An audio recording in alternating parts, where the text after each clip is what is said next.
So if you haven't already, clicked on the daily participation and type in the three most significant things. So the first item is, what is microeconomics? And that is the study of individual decision making of households and firms.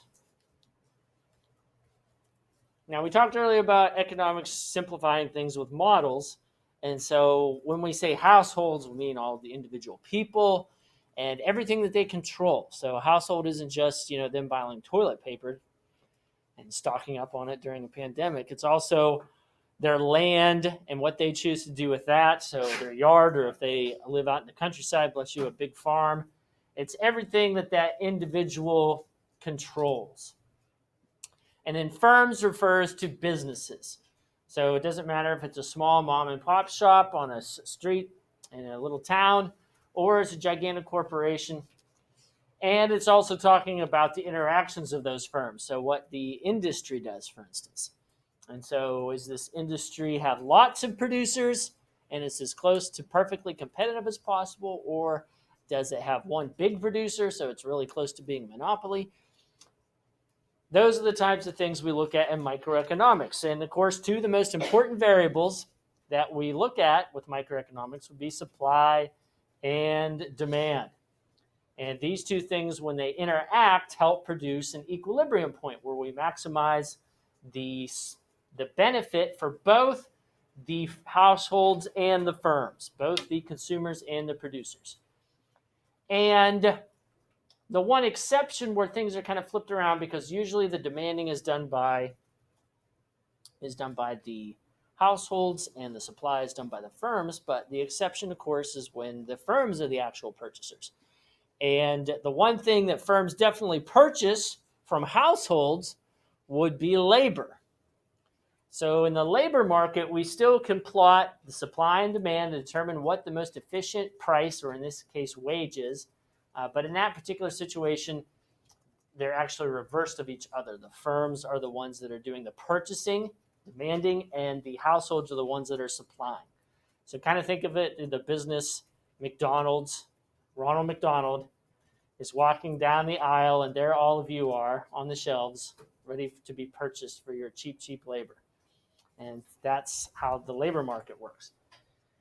Typically, microeconomics involves a lot more intricate math, and so students, in particular, if they enjoy natural sciences and mathematics, might have more of an interest in the microeconomic side of the spectrum.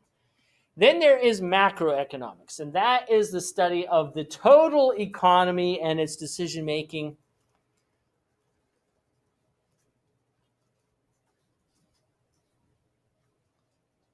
Especially in reference to aggregate supply and aggregate demand. And aggregate is talking about the total. So what is the total amount of purchasing that goes on? What is the total amount of supply that is going on? And usually when we plot those, we can see the total wealth of the economy. And we can help determine growth and policies that can help incur that activity.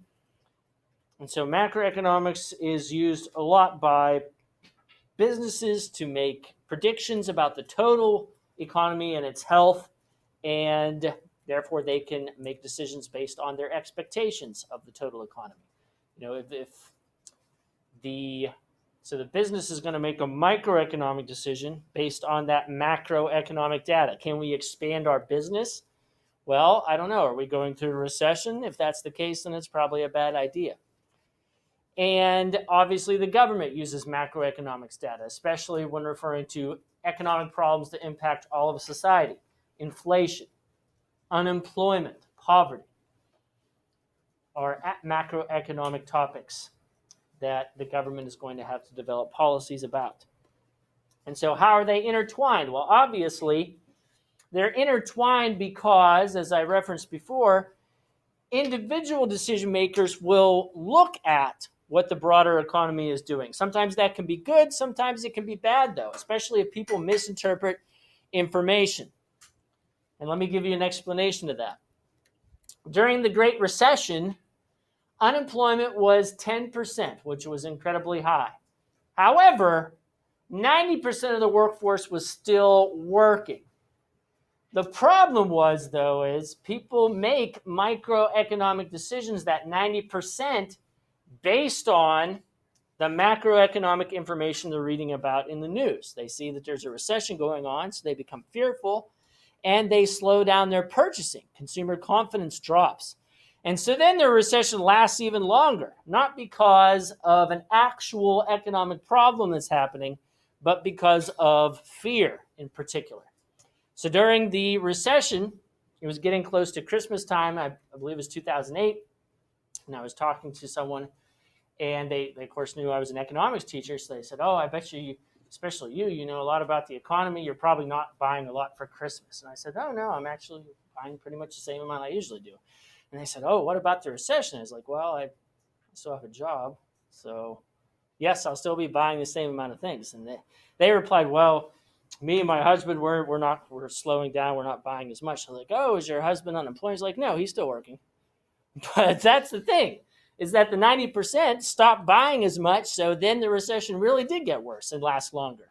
And so fear is one of the problems. And that's why in FDR's inaugural address at the beginning of the Great Depression, he said the only thing we have to fear is fear itself, because the fear is what causes people to become pessimistic. It causes them to slow down. Hopefully businesses, especially if they're larger corporations, have a good research staff and they can say, well, there'll be a brief lull, and then, of course, we can continue activity later. But obviously, some of the smaller businesses, like ones that line the streets at Titusville or anything like that, they, of course, are going to react a lot like consumers. And so those firms are going to also slow down their production. They may not hire. They might lay off people. And that's one of the worst things that happens, is a business lays off people before they actually see a slowdown in their numbers. They might still be making a profit. So as a producer expectation, they say, well, why don't we lay off a third of our workforce right now? So that way things don't get as bad. But then that 1/3 of people that get laid off stop buying things from other places, and other businesses do the same thing. And so it feeds into this negative cycle. And so that's how the two can become intertwined in a bad way. And that's why it's important, of course, for people to make rational decisions, get as much information as possible. And if that happens, of course, things will be a lot better off. Of course, the question is, will that happen? Because people think about themselves first.